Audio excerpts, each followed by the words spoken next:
आवास विकास कॉलोनी स्थित मुस्कान पार्क में चल रही श्रीमद् भागवत कथा में बच्चों में सनातन संस्कृति संस्कार के बीच रोपित करने की शिक्षा दी जा रही है। आदर्श चरित्रों के माध्यम से कथा व्यास आचार्य श्री कृष्ण प्रकाश पाठक श्रद्धालुओं में ज्ञान का प्रवाह कर रहे हैं।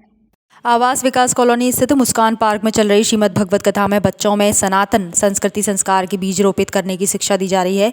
आदर्श चरित्रों के माध्यम से कथा व्यास आचार्य श्री कृष्ण प्रकाश पाठक श्रद्धालुओं में ज्ञान का प्रवाह कर रहे हैं। बुधवार को श्रीमद् भगवत कथा के तृतीय दिवस विदुर उद्धव संवाद, विदुर मैत्र संवाद, कर्दम देवहूति कथा, सती चरित्र, ध्रुव चरित्र आदि प्रसंग हुए। तृतीय दिवस के मुख्य यजमान दिनेश चंद्र शर्मा और अर्चना शर्मा सहित संरक्षक डॉक्टर पार्थ सारथी शर्मा, अशोक चौबे, राजेश चतुर्वेदी ने परम पवित्र ग्रंथ का विधिवत पूजन किया। कथा व्यास आचार्य श्री कृष्ण प्रकाश पाठक ने कहा कि राजा परीक्षित ने सुखदेव से प्रश्न किया कि मृत्यु के समय व्यक्ति को क्या करना चाहिए। इस पर सुखदेव ने कहा कि जिसकी कामना ना हो या जिसकी सभी कामनाएं हो तो मृत्यु को मंगलमयी बनाने के लिए हर व्यक्ति को परमात्मा परमपिता का ही भजन करना चाहिए।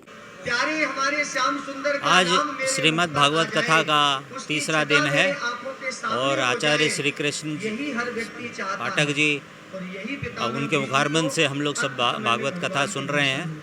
अब सबसे अच्छी बात ये देखने की है कि हमारी सनातन संस्कृति को किस तरीके से आगे बढ़ाने का काम इस भागवत कथा जैसे आयोजनों से होता है, ये देखने को मिलता है। मेरा ये मानना है कि पूरी दुनिया को जो मैनेजमेंट सिखाया वो भगवान कृष्ण थे।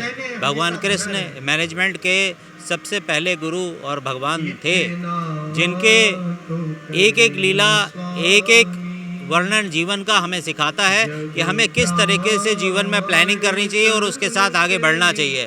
ये भारतीय संस्कृति का सबसे बड़ा मूल उदाहरण है।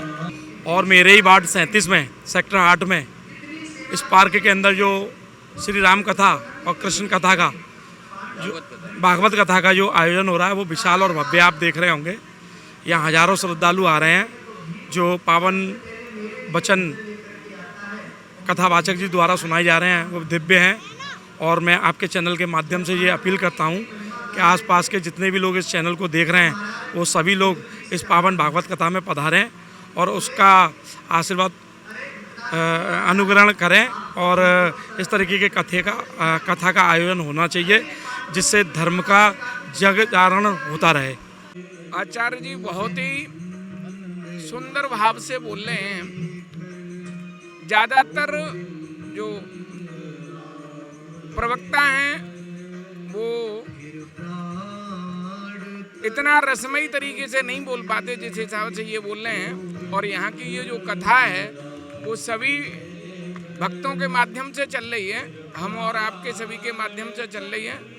कथा ही अत्यंत रमणीय के हिसाब से चल रही है। वहीं इसके अलावा उन्होंने ध्रुव जी महाराज के पावन चरित्र को साझा करते हुए कहा कि जिस प्रकार कच्चे घड़े पर की गई कारीगरी सदैव बनी रहती है, उसी तरह बाल्यावस्था से ही सनातन सेवा और भगवान भक्ति का बीज बच्चों में रोप देना चाहिए। अजीमल की कथा के वर्णन के साथ श्रीमद् भगवत कथा के तृतीय दिवस का समापन किया गया। इस अवसर पर श्रीकांत शर्मा, उमेश भारद्वाज, डॉक्टर विजय वशिष्ठ, भरत शर्मा आदि उपस्थित रहे।